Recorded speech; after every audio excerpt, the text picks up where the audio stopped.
Hello जय हिंद साथियों, मेरा नाम सुबोध। भारत सरकार ने एक और कंपनी बेच रही है, LIC life insurance corporation of India, Bharatiya Jeevan निगम बेच रही है। करीब 6.5% बेचने की हिस्सा ले लिया। मंगलवार से OFS लागू है। ऑफर फेस प्राइस सेल और ये फ्लोर प्राइस सेल का दाम है 352 रुपया 25 पैसा।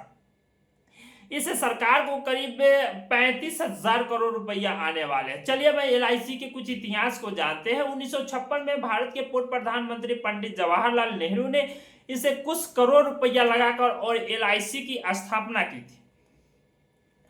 उसके बाद इसका मार्केट प्राइस अभी 5 लाख करोड़ रुपया से भी ज्यादा है।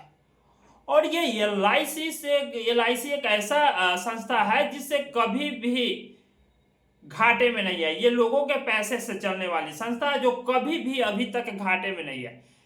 और ये LIC ने बहुत सारे लोगों को रोजगार भी दिया है। मैं बता दूं कि 2022 में सरकार ने इसे 3.5% हिस्सा बेच दी थी। उसके बाद अभी सरकार ने 6.5% हिस्सा बेचने का निर्णय ले लिया है। अब बता दो कि ये LIC लोगों को सुरक्षा का कवच था, जिससे लोगों को उम्मीद था, विश्वास था कि ये कंपनी कभी बेची नहीं जाएगी। और उसके बाद लोगों ने इसमें अपना पूरा इन्वेस्ट किया, कमाई किया।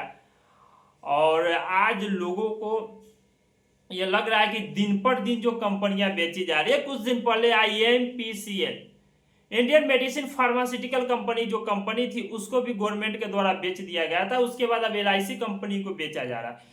धीरे धीरे हमारे देश में सभी कंपनियों को प्राइवेटीकरण किया जा रहा है। सभी डिपार्टमेंट को भी प्राइवेटीकरण किया जा रहा है।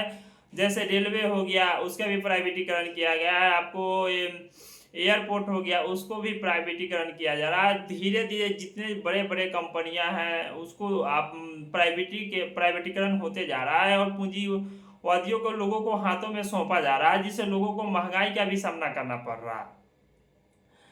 ये जो LIC थी, और LIC एक ऐसी कंपनी थी जिसमें लोगों को बीमा योजना, लोगों के पोर्टेबल जीवन बीमा योजना थी, जिसमें लोग बहुत सारे ऐसे गरीब भी लोग हैं जो बीमा योजना में अपना पैसा जमा करते तो उम्मीद लगा कर बैठे थे मुझे भी पैसा एक दिन आएगा। बट सरकार ने भी इसे भी धीरे धीरे बेचने की इसकी पूरी कोशिश कर रही है।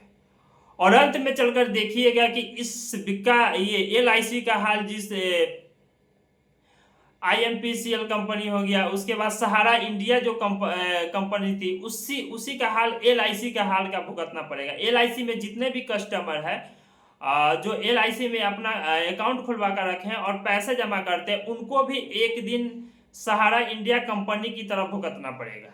ये बात आप देख लीजिए, आज नहीं तो कल भुगतना पड़ेगा। जिस तरह से गवर्नमेंट सरकार ने LIC को बेचने का प्रावधान रख दिया और LIC पर उसका ध्यान पड़ गया है। और धीरे धीरे अब LIC को पूरी तरह से ये प्राइवेटीकरण कर देगा। ये पूरा सच है। और देखिए धीरे धीरे इसको प्राइवेट, इसे बचने के लिए आप लोग मेल करें, गवर्नमेंट करे कि प्राइवेटीकरण से कैसे बचा जाए। रेलवे हो गया, आपको एयरपोर्ट हो गया, भारत के जो बड़े बड़े कंपनियां जो प्रॉफिटेबल कंपनी है, जो घाटे में कभी नहीं, और ये उस कंपनी को बेचा जाए। इससे पहले हम वीडियो बनाए थे कि IMPCL Indian medicine pharmaceutical company, वो भी कभी भी घाटे में नहीं आई थी।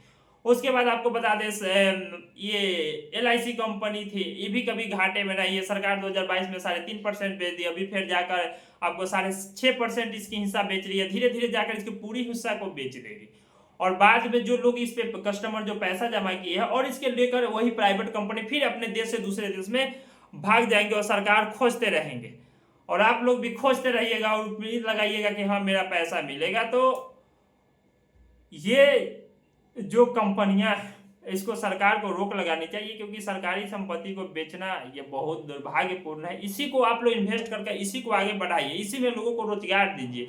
प्राइवेट कंपनी को क्यों बेचा जाए? जब प्राइवेट कंपनी को बेचा जाएगा तो लोग उसे टेंडर पर रखना धीरे धीरे काम कर देंगे, लोगों को खटवाना ज्यादा ज्यादा शुरू कर देंगे। और उसके बाद जब जो जैसे जैसे इसका प्रॉफिट भी जाएगा वैसे उसका चार्ज कम करेंगे, आपका इंटरेस्ट कम देना शुरू करेंगे धीरे धीरे, और जाकर लोगों को ये सामना करना पड़ेगा। तो आप लोग इनके बारे में क्या कहना चाहते हैं? अगर ये वीडियो आपको अच्छा लगता है तो इसको ज्यादा से ज्यादा लोगों के पास शेयर करें। धन्यवाद।